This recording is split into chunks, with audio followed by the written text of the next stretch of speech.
Selamat pagi Bapak Ibu Saudara yang dikasihi Allah dalam Tuhan Yesus Kristus.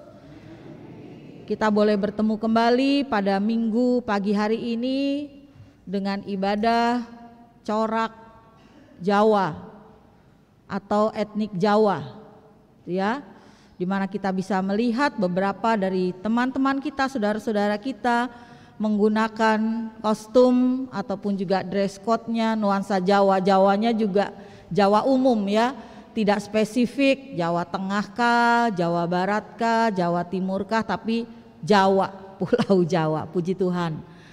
Bapak Ibu Saudara yang dikasihi Allah dalam Tuhan Yesus Kristus, bacaan kita dari Maleakhi pasal 1 ayat 2 sampai dengan ayatnya yang kelima. Kita sudah baca semua bersama-sama dengan judul Tuhan selalu mengasihimu. Nah, sebelumnya Bapak Ibu Saudara, kita ingin tahu dulu siapa Maleakhi. Maleakhi, nama Maleakhi itu sendiri adalah artinya utusanku, atau bisa disebutkan juga bahwa Maleakhi itu adalah nama penulis dari kitab Maleakhi ini, atau bisa juga disebut bahwa Maleakhi itu merupakan gambaran bahwa sang penulis adalah utusan Tuhan. Maleakhi 3 ayatnya yang pertama.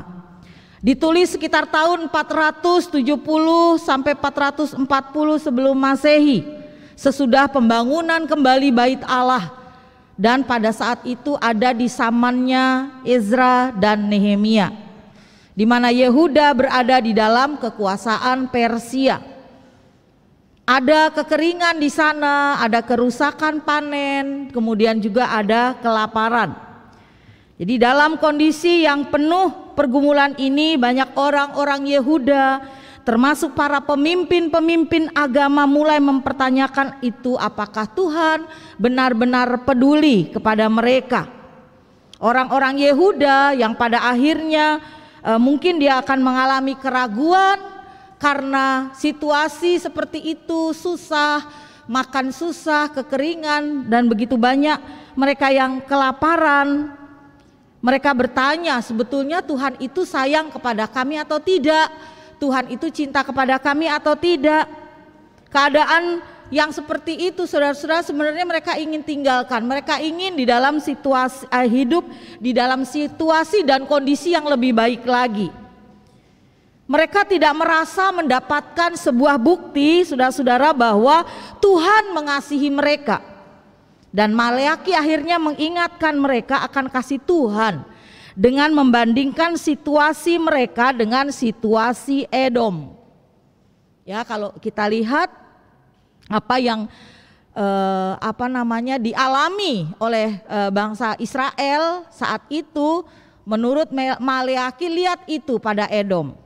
Tapi sebetulnya saudara-saudara, apa yang terjadi di dalam ayat 2 sampai dengan ayat yang kelima, pendalaman teksnya ini mengatakan bahwa kitab Maleakhi khusus pasal 1 ayat 2 sampai 5 itu dibuka dengan status statement, satu pernyataan Tuhan.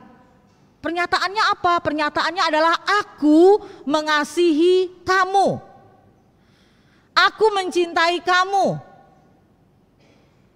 Pernyataan ini Bapak Ibu Saudara menunjukkan makna teologis yang sangat mendalam, yaitu bahwa Tuhan itu mengasihi umatnya, mencintai umatnya. Bentuk kata kerja yang digunakan ini menegaskan bahwa kasih dari Tuhan itu adalah kasih yang berkelanjutan, kasih yang berkesinambungan, kasih yang tidak terputus, kasih yang terus-menerus dinyatakan kepada umatnya. Walaupun bangsa Israel berulang kali telah menyakiti hati Tuhan, tapi Tuhan tetap menyatakan kesetiaannya akan perjanjiannya yang telah Dia nyatakan jelas kepada bangsa Israel. Akan tetapi sungguh ironis, saudara-saudara, bahwa statement Tuhan itu tadi itu ditanggapi dengan keraguan-raguan akan kasih Tuhan. Dengan cara bagaimana dia mengatakan? Dengan cara bagaimana Tuhan Kau mengasihi kami? Dengan kata lain Bapak Ibu Saudara, bahwa bangsa Israel ini membantah bahwa Allah itu mengasihi mereka karena mereka merasakan situasi yang menyedihkan saat itu. Nah, mendapat tanggapan dari umatnya ini, kemudian Tuhan mengingatkan tentang kasih Allah yang begitu besar, yang dinyatakan sejak dari zaman nenek moyang mereka, bahwa Allah menegaskan hubungan khusus atau relasi khusus yang dibangun di dalam hubungan antara Tuhan dengan Bapa orang beriman, mulai dari Abraham, kemudian ke Yakub, terus berlangsung sampai dengan keturunan-keturunannya Yakub, yang disebut dengan bangsa Israel. Sebagaimana Tuhan mengasihi Yakub, kemudian diberi nama Israel, kita tahu itu ya. Demikian juga akhirnya Tuhan mengasihi umat Israel. Nah, bertentangan dengan apa yang dialami oleh bangsa Israel ya. Allah membenci Esau dan keturunannya di sini, saudara-saudara. Atau keturunan Esau itu adalah bangsa Edom.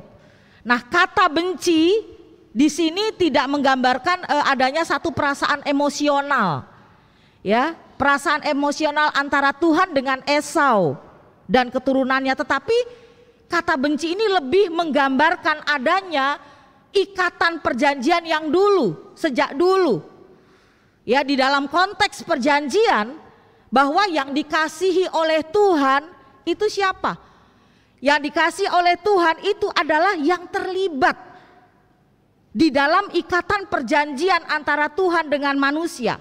Dan yang dibenci oleh Tuhan itu adalah yang berada di luar, ya, di luar perjanjian Tuhan.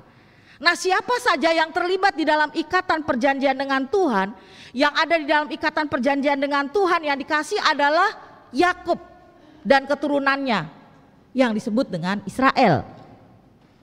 Yang dibenci oleh Tuhan adalah di luar perjanjian itu. Itu firman Tuhan begitu. Siapa?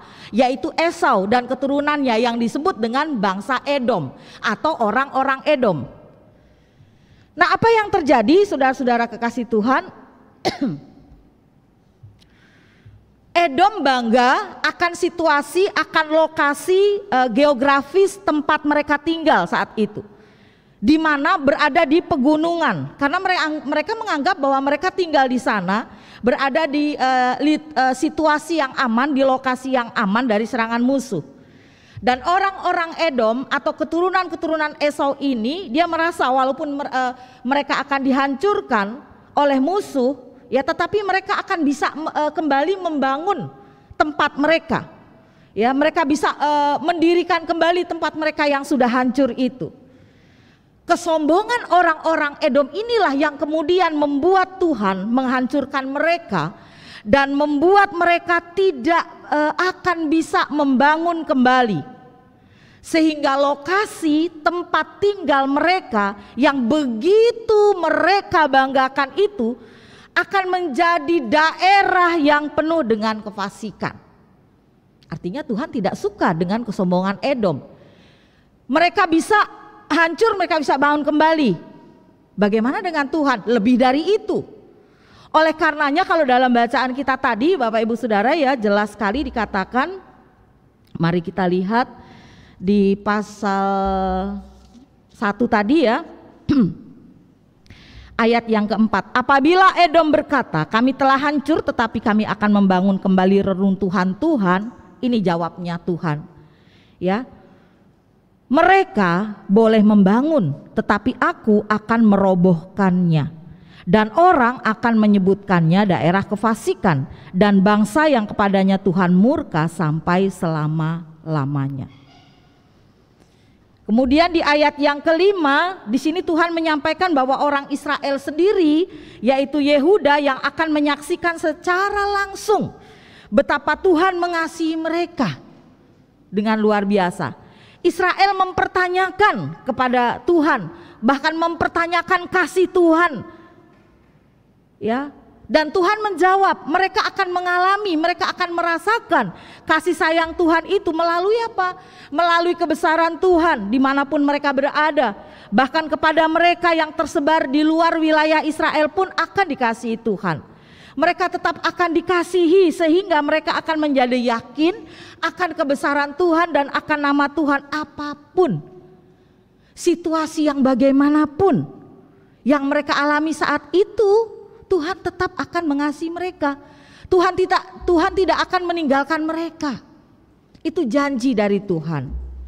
Jadi Bapak Ibu Saudara yang dikasihi Allah di dalam Tuhan kita Yesus Kristus, kalau kita mau melihat dari pembacaan kita ini, sesungguhnya apa yang perlu kita renungkan, ya, kehidupan kita manusia, saudara dan juga saya juga pada umumnya mengalami berbagai macam hal.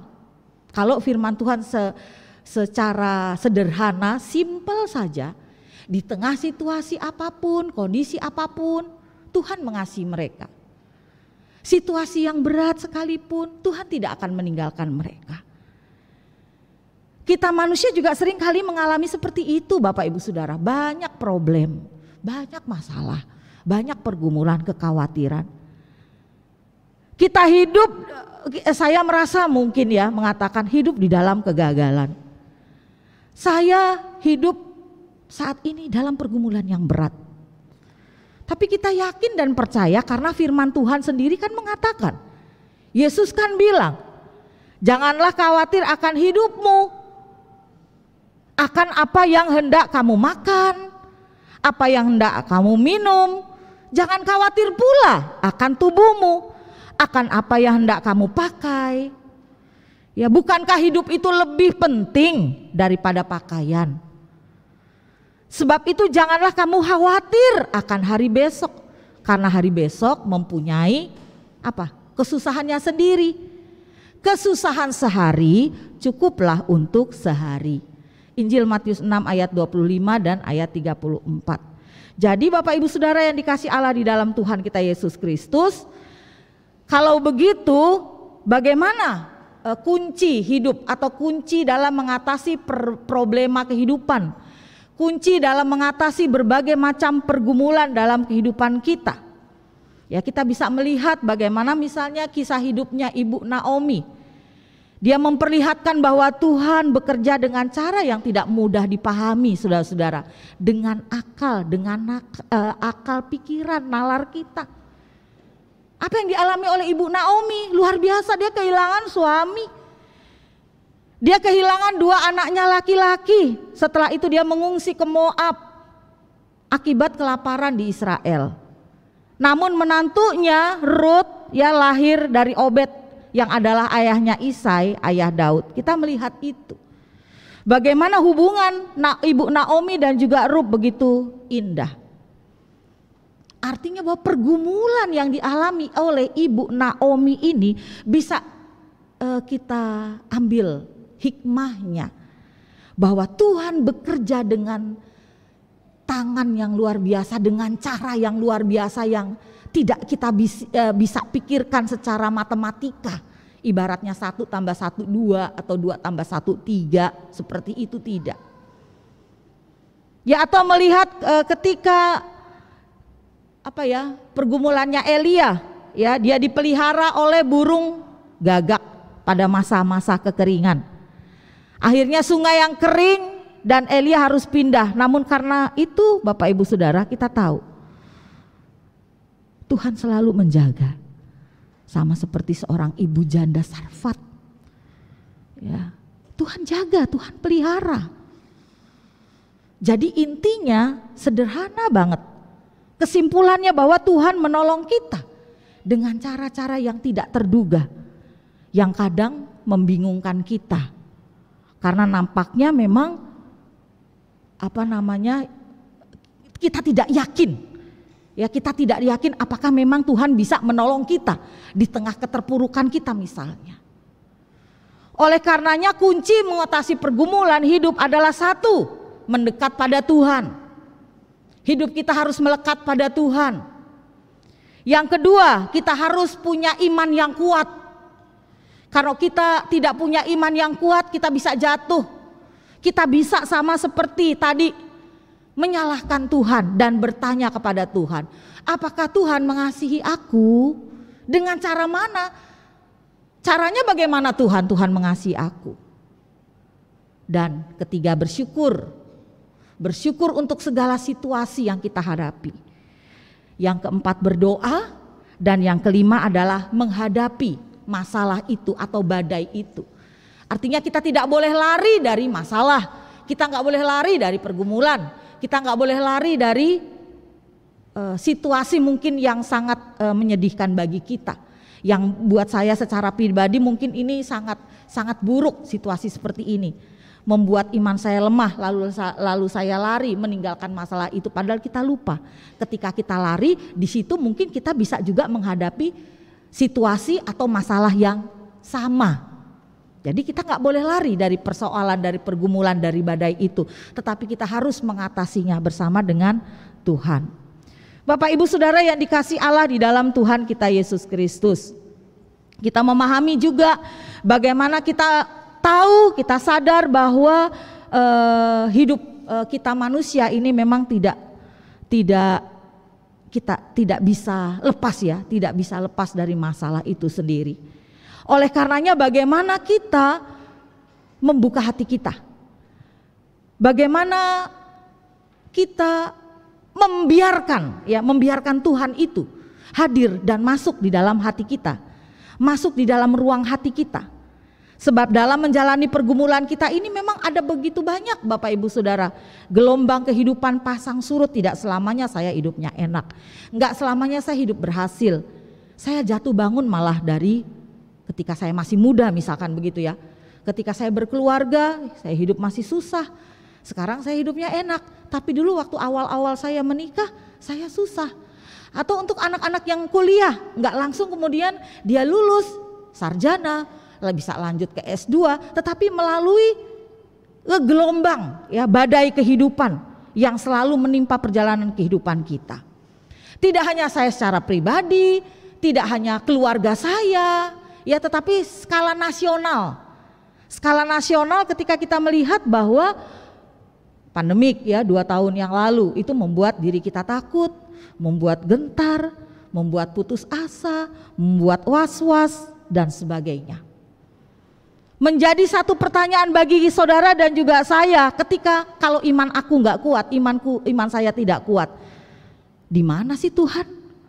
Saya menghadapi situasi seperti ini, saya mengalami keburukan ekonomi. Di mana Tuhan? Apakah ini sebuah penderitaan untuk saya? Apakah ini sebuah hukuman untuk saya?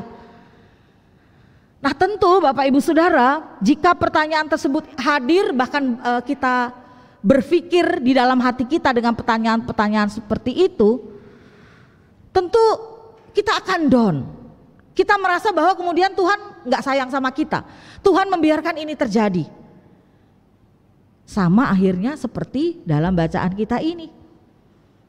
Kalau demikian Bapak Ibu Saudara kekasih Kristus, berarti kita belum sepenuhnya percaya, bergantung dan menyerahkan seluruh hidup dan kehidupan kita kepada Tuhan.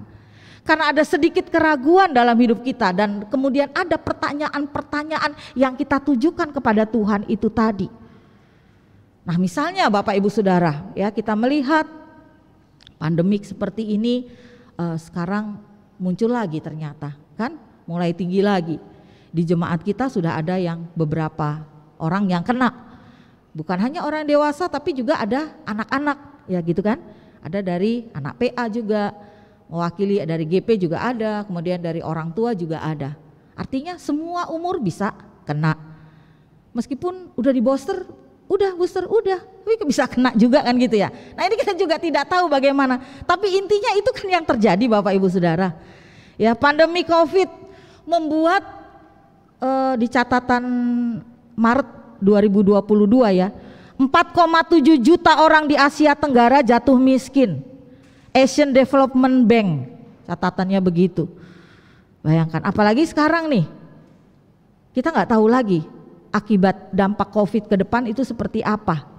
Ya, tapi tahu bahwa 2 tahun lalu sampai sekarang pun masih ada imbasnya, menyebabkan pengangguran, ada banyak ya, memperburuk ketimpangan, meningkatkan tingkat kemiskinan, terutama di kalangan perempuan, ya kan, pekerja-pekerja muda, lansia.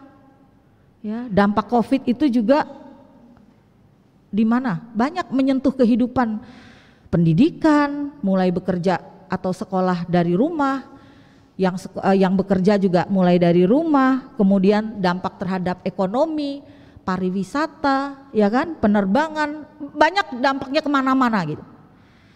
Bahkan kita pun ada di antara kita juga yang berdampak apa? Krisis ekonomi, keluarga, untuk makan enak katakan ya, tahu atau tempe, ayam, daging udah di atas enak lah ya. Apalagi yang bisa menikmati makanan yang enak-enak banget gitu ya. Puji Tuhan kalau masih bisa makan pakai tahu tempe atau sayur ya. Tapi ada yang nggak bisa juga gitu kan. Untuk mencari makan saja dia harus berusaha. Harus memang setiap orang dia harus berusaha bekerja, nggak boleh malas kan gitu ya. Harus berusaha bekerja untuk mendapatkan sesuatu atau uang itu katakan ya, untuk mencukupi dan menafkahi hidup. Tapi intinya mau bekerja apa? Sekarang juga udah di PHK, kan begitu ya. Pengangguran di mana-mana itu berdampak. Dan kalau kita mengalami situasi seperti ini, itu bagaimana firman Tuhan ini? Kita kembali lagi ke firman Tuhan. Apakah kemudian kita akan menjawab ataupun juga berkata kepada seperti bangsa Israel, apakah Tuhan mengasihi aku sih? Tuhan ngasihin aku apa enggak sih? Ya, belum lagi kalau kita lihat ada banjir bandang, ya, ada gempa bumi, ada gunung meletus, erupsi dan sebagainya. Di mana Tuhan situasi seperti ini? Kok membiarkan ini terjadi buat aku, buat keluargaku, buat bangsaku dan seterusnya. Gelombang kehidupan yang kita alami itu adalah suatu pengajaran, pembelajaran bagi saudara dan saya secara pribadi. Membuat kita harus tetap beriman kepada Tuhan Yesus Kristus. Ya, lewat proses duka cita, kegagalan, sakit, penyakit, resesi ekonomi dan sebagainya.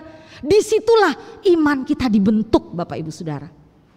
Disitulah iman kita diuji, seberapa besar, seberapa mampu kita mengatasinya. Apakah iman kita akan menjadi lemah atau sebaliknya iman kita semakin kuat di hadapan Tuhan. Ini realita kehidupan. Hidup manusia bukan hanya untuk mencapai di titik happy ending, kebahagiaan atau kesenangan semata-mata, melainkan tentu ada air mata. Air mata yang akan jatuh, air mata yang dijatuhkan. Sebagai apa? Sebagai suatu proses pendewasaan iman kita. Sebelum tiba pada yang namanya happy ending itu tadi berakhir dengan sukacita bahagia, melewati proses itu. Melewati air mata yang mungkin sampai sekarang sudah kering. Nyanda ada lagi tuh air mata yang menetes. Tapi tidak apa-apa. Itu justru semakin kita dekat sama Tuhan, minta terus sama Tuhan, untuk Tuhan selalu menguatkan kita. Perjalanan Nabi Ayub, Bapak Ibu Saudara, itu gambaran kepada kita sebagai orang percaya saat ini untuk tidak lemah iman, tidak gentar, bahkan tidak menyalahkan Tuhan apabila kita mengalami berbagai macam kesulitan, pencobaan kehidupan kita, bahkan pergumulan kita. Sebab kita tahu ceritanya Ayub, Bapak Ibu Saudara, sangat nyata. Ya, dapat dikatakan sebagai imannya, ya, dia punya iman yang baik. Mungkin gelombang kehidupannya lebih berat dibandingkan dengan kita sekarang ini, Bapak Ibu Saudara. Apa yang dialami oleh Ayub begitu berat. Semua habis, bahkan istri yang dikasihinya pun meninggalkan dia. Coba bagaimana Bapak Ibu Saudara? Ya, imannya kan lemahkah pada saat itu? Ternyata tidak. Dia tetap berdiri dengan iman yang kokoh, kuat, tangguh. Nah, tangguh dan luas PKB dong ya. Tapi tangguh, kuat, percaya hidupnya adalah milik Tuhan. Apapun yang dialami dirinya itu pun kebaikan yang datangnya dari Tuhan. Ayub mengatakan di pasal 42 ayat 2, aku tahu bahwa engkau sanggup melakukan segala sesuatu dan tidak ada rencanamu yang gagal. Luar biasa sekali. Coba di tengah kesedihan keterpurukan itu dia masih bisa begitu. Aku tahu Tuhan, engkau sanggup melakukan segala sesuatunya dan tidak ada rencanamu yang gagal. Nah kan cerita Ayub ini menginspirasi kita ya Bapak Ibu Saudara ya. Menginspirasi kehidupan kita sebagai orang percaya untuk tetap bersikap dewasa di dalam iman. Bahwa seberapa besar gelombang yang kita hadapi itu semua ada dalam perencanaan Tuhan. Dan semuanya itu untuk kebaikan kita. Karena perencanaan Tuhan itu selalu mendatangkan kebaikan. Firman Tuhan jelas sekali mengatakan sebab aku ini yang mengetahui rancangan-rancangan apa yang ada padaku mengenai kamu. Demikian firman Tuhan. Rancangan damai sejahtera kata firman Tuhan. Dan bukan rancangan kecelakaan.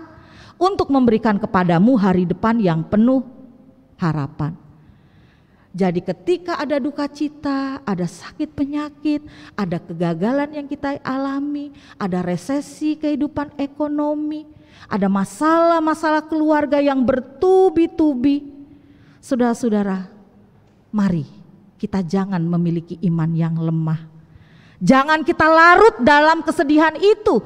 Jangan itu menjadi tembok penghalang bagi kita untuk datang kepada Tuhan, tetapi justru masalah, tantangan, pergumulan yang berat di depan kita ini, di hadapan kita, di wajah kita itu menjadi penyemangat bagi kita untuk bangkit. Bangkit dari keterpurukan, bangkit dari masalah, bangkit dari resesi ekonomi, bangkit dari segala sesuatu ya yang menyita hidup kita sekarang ini saudara-saudara. Dan firman Tuhan bilang jangan menyalahkan Tuhan. Jangan bertanya kepada Tuhan apakah Tuhan mengasihi aku. Roma 8 ayat 28, kamu tahu sekarang bahwa Allah turut bekerja dalam segala sesuatu untuk mendatangkan kebaikan bagi mereka yang mengasihi Dia, yaitu bagi mereka yang terpanggil sesuai dengan rencana Allah. Itu jawaban yang tepat Bapak Ibu Saudara. Yang sering kali ya menjadi kekuatan buat kita percaya apapun yang kita alami mendatangkan kebaikan bagi hidup kita orang percaya. Oleh sebab itu jangan takut pada kehidupan gelombang yang begitu besar yang ada di hadapan kita, tapi hadapilah semuanya dengan iman percaya kepada Tuhan kita Yesus Kristus. Amin.